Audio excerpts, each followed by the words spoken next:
Hello guys! Assalamualaikum warahmatullahi wabarakatuh. So, ang ating video ngayon ay isa na namang recipe na madali lang gawin at pinakamura at masustansya pa. So, bago po ang lahat, paki-subscribe na lang po ng aking YouTube account.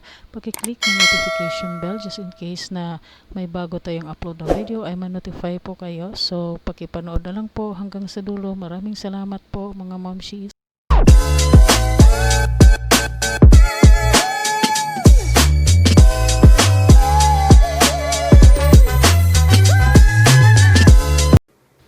So, ang gagamitin natin mga sangkap ngayon ay talong, 3 piraso, yung medyo malalaki, mahaba, and then isang lata ng beef loaf or kung anong available sa inyong kusina, pwede corned beef, pwede hotdog, yung mga magugustuhan ng mga bata, at kailangan din natin ng grater and also egg, breadcrumbs. So, yun ang mga pangunahing sangkap na kakailanganin natin.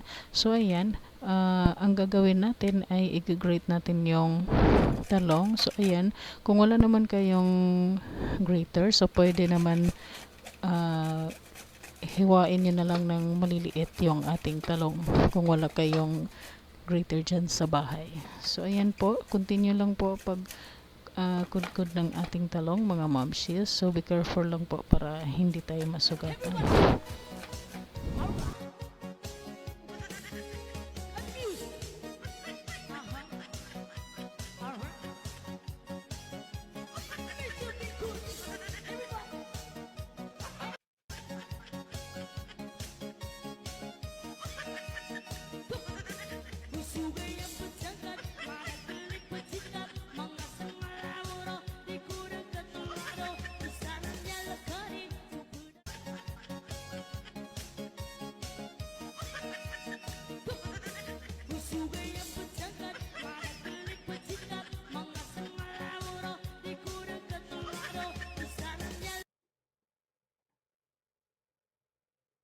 Ayan, kapag matapos nating kudkudin yung ating talong, so lagay muna natin dyan.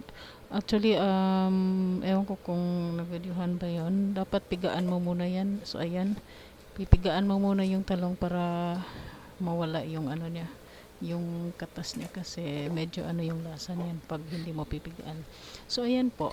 Ilagay natin dyan sa lagayan para dyan natin ihalo lahat ng ating mga ingredients mamaya.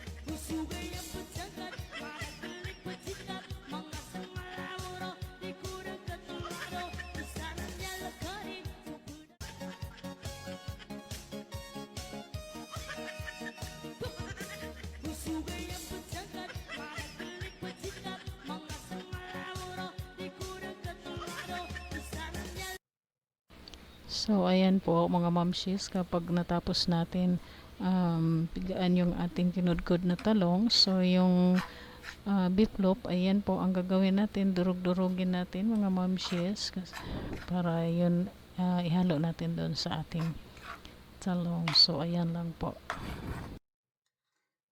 So, ayan, ihalo natin yung talong and also the beef loaf, and ayan, may chop onion tayo. And also, isang pirasong onion lang yan mga momshies. And also, 4 cloves of garlic. So, chop din natin. And gagamit din tayo ng breadcrumbs dyan.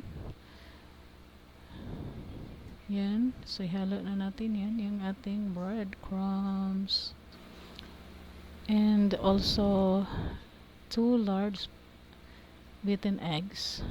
So, ayan po. Halo-haloin lang natin yan mga momshies. And then, we will put pepper powder. So, ayan, tansyain lang natin kasi medyo maalat yung pepper. So, maalat pa naman yung beef loaf. So, konting asin na lang din ang ilalagay natin. So, ayan. And after that, hahaluin ulit natin.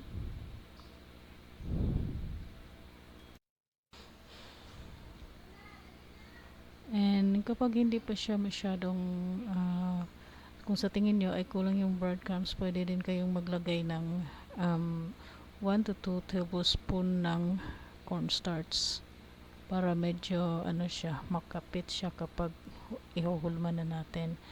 And so ayan, gagamit tayo ng, nilalagyan ko pala siya ng paprika powder. So ayan. So ayan po, halo-halo lang mga momshies. And also, kung medyo nahirapan kang maghalo niyan, so magpakatotoo na tayo, lilinisan na lang natin ng mabuti yung ating kamay, mahiwagang kamay, at yan ay kakamayin na natin mga momshies para mapabilis.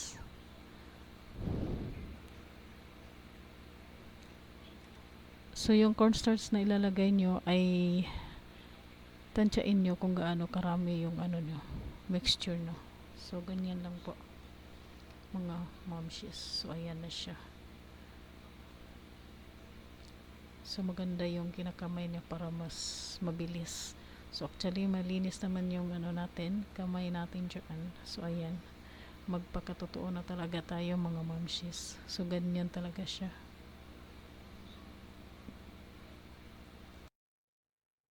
So bago po ang lahat, paki-comment na lang kung taga saang lugar po kayo mga momshies para sa susunod na ating video ay ma-shoutout po natin kayo. So ayan po, pakipanood na lang po ng ating video hanggang sa dulo.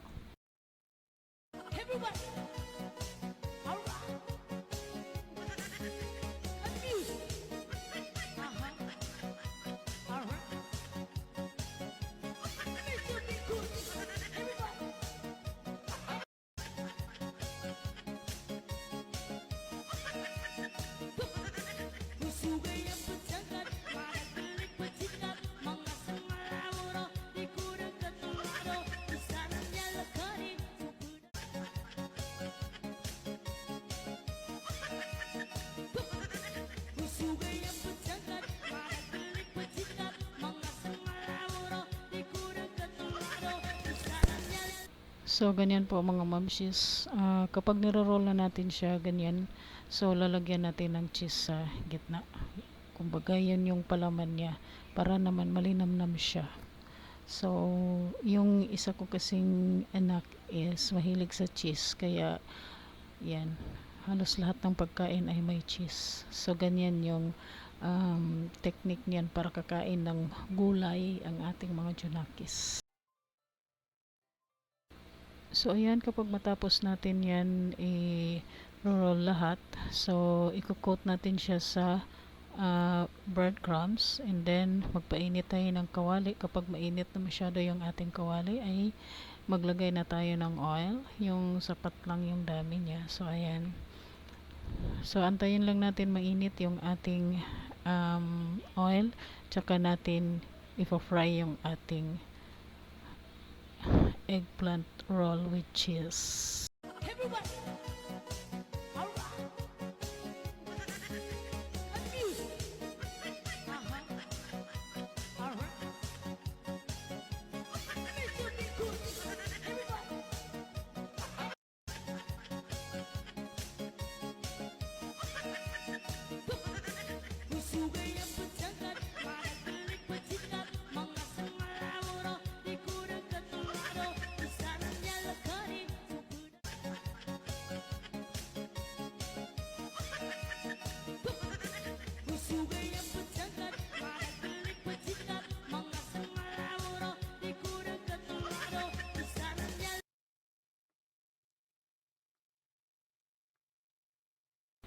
So, ayan na po mga momshies. So, ipa-fry na natin yung ating eggplant roll with cheese. So, ayan ang ating finished product. So, naway nag-enjoy kayo sa ating video ngayon at may natutunan kayo na bagong recipe na gawa ng talong mga momshies. So, don't forget po, paki-subscribe ng aking YouTube account. Paki-click na rin ang notification bell para ma-notify po kayo sa susunod na video na ating ma-upload.